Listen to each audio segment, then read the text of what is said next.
Hello বন্ধুরা, আমি আবার ফিরে এলাম ছোট্ট একটা মিনি ব্লগ নিয়ে। তো আজকের আমরা বানাবো হচ্ছে হারাবারা কাবাব। তো আমরা বানাতে যাব কী নেবো দেখো। সিদ্ধ করা পালং শাক চপ করে নেব, আর তার মধ্যে নিয়ে নেব হচ্ছে মটরশুঁটি কাটস করে নেব হালকা করে, আর আদা চপ করে নেব, আর রসুন চপ আর লঙ্কা চপ করে নেব।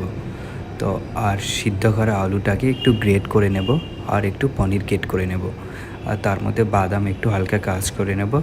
তো আর তার মধ্যে নিয়ে নিলাম আমরা ফুলকপি, গাজর আর বিনস কড়াই সিদ্ধ করে চপ করে নেব। তো চপ করে নেওয়ার পরেই হচ্ছে আমরা কড়াই দিয়ে, তো কড়াইটা গরম হয়ে যাওয়ার পরেই আমরা এটা কিন্তু ঘি দিয়ে করবো আমরা। তো ঘি দিয়ে অ্যাকচুয়ালি করলে কী বলো তো খাবারটা সবাই একটু টেস্ট আসে। তো ঘি গরম হয়ে যাওয়ার পরেই আমরা এর মধ্যে রসুন চপ, আদা চপ আর লঙ্কা চপ দিয়ে দেব। তো দিয়ে দেওয়ার পরেই আমরা এটাকে একটু মিক্স করে নেব। তো মিক্স করে নেওয়ার পরেই আমরা দেখবো একটু এটা লাল লাল করে নেব। বুঝতে পারবো যে লাল লাল করে নেওয়ার পরে একটু ফ্লেভারটা ভালো আসবে, সেই জন্য লাল লাল করে নেব। তো লাল লাল করে নেওয়ার পরে আমরা পালং শাক যে সিদ্ধ করা ছিল চপ করা, তো ওটা আমরা এর মধ্যে দিয়ে দেব। তো দিয়ে দেওয়ার পরেই আমরা এটাকে আমরা মিক্স করতে থাকবো। তো মিক্স করতে করতে দেখবি এরকমই পুরো মিক্স হয়ে যাবে। তো মিক্স হয়ে যাওয়ার পরেই আমরা এবার আমাদের ফুলকপি, গাজর আর বিনস করা যে চপ করা ছিল এটাকে আমরা দিয়ে দেবো। তার মধ্যে আমরা দিয়ে দেবো মটরশুঁটি যে ক্রাশ করা ছিল ওটাকেও দিয়ে দেবো। ওটা দেওয়ার পরেই আমরা এটাকে মিক্স করতে থাকবো। মিক্স করতে থাকবো। আর ভিডিওটা ভালো লাগলে সবাই একটু লাইক, কমেন্ট, শেয়ার করো, সবাইকে রিকোয়েস্ট করলাম। তো এটা মিক্স করার পরে আমরা একটা পনিরকে, যে গ্রেট করা যে পনির ছিল সেই গ্রেট করা পনিরটাকে দিয়েও এটা আমরা মিক্স করব। ঠিক আছে, মিক্স করার পরেই আমরা এটাকে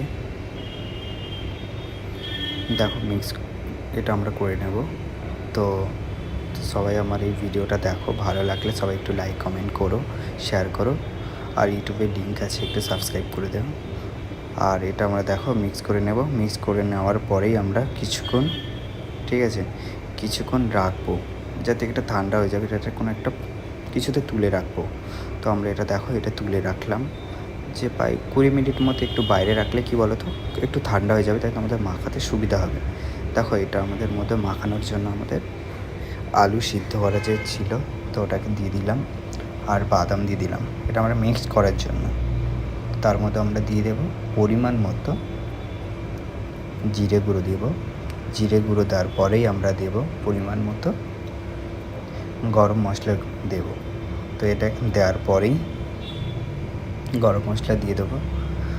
তো সবাই বলো ভিডিওটা কেমন হচ্ছে। তো একটু সবাই আমাদেরকে একটু কমেন্ট, শেয়ার বা একটু লাইক তো অন্তত করো।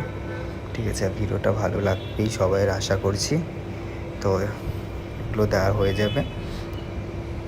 তো হয়ে যাওয়ার পরেই আমরা এর মধ্যে দিয়ে দেব অ্যাকচুয়ালি ভিডিওটা স্লো মোশন হচ্ছে, তো ওরকম ধনেপাতা চপ দিয়ে দিলাম। তো ধনেপাতা চপ দেওয়ার পরেই আমরা দিয়ে দেব। ঠিক আছে, ধনেপাতা চপ দিয়ে দেব। সবাই ভিডিওটা পুরো দেখতে থাকো, ভিডিওটা কেউ স্কিপ করবে না।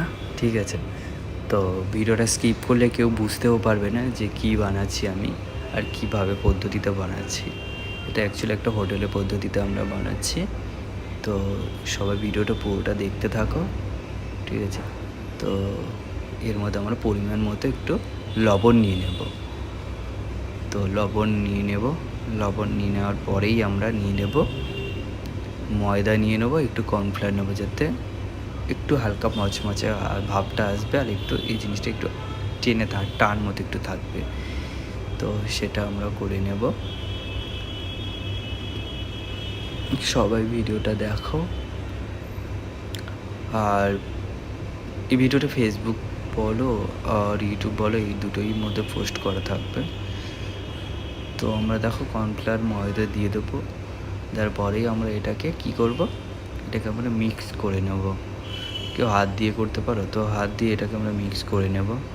মিক্স করে নেওয়ার পরেই আমরা এটাকে কি করব, দেখো আমাদের মিক্স করে নিয়েছি, তো আমাদের মিক্স হয়ে গেছে। তো এবার আমার টিক্কার জন্য যেটা হারা ভরা যে কাবাবের জন্য একটু হালকা করে গোল করে নেব। তো গোল দেখো মিক্সটা দেখো পুরো একদম মিক্স হয়ে যাবে। এই মিক্স করে দেখো, সবাই পুরো ভিডিওটা দেখো। তো মিক্স করে না পরে দেখো আমরা গোল করে তার উপর আমরা একটু কাজু দিয়ে দিলাম, সেটা দেখতেও ভালো লাগবে, খেতেও ভালো লাগবে। তো দেখো আমাদের প্লেটিংগুলো তুলে নিয়েছি। তো এবার আমরা করব, আমাদের হয়ে গেছে হারা ভরা কাবাব। তো এবার আমরা তেল নিয়ে নেব। তো একটু আমরা এটা ফ্রাই করব। তেল গরম হয়ে যাওয়ার পরে এটা হালকা করে আমরা ফ্রাই করবো, হালকা আঁচে কিন্তু এটা ফ্রাই করব। তো অনেকে বুঝতে পারবে না যে কীভাবে ফ্রাই হয়ে গেল, তো তখন এটাকে ওই যে কাজু যে বাদাম দেওয়া আছে উপরে, ওটা দেখবে হালকা লালচে ভাব আছে, তখন বুঝতে পারবে যে এটা হয়ে গেছে। কিন্তু এটা হালকা আঁচে করলে ভালো, ভিতরটা একটু কাঁচা কাঁচা নাহলে ভাব থাকবে, হালকা আঁচে করবে। দেখো আমাদের প্লেট রেডি হয়ে গেছে। সবাই দেখো, তার সঙ্গে একটু মিন্ট চাটনি নিয়ে নিলাম। তো সবাই দেখো, ভিডিও ভালো লাগলে সবাই একটু লাইক কমেন্ট করো।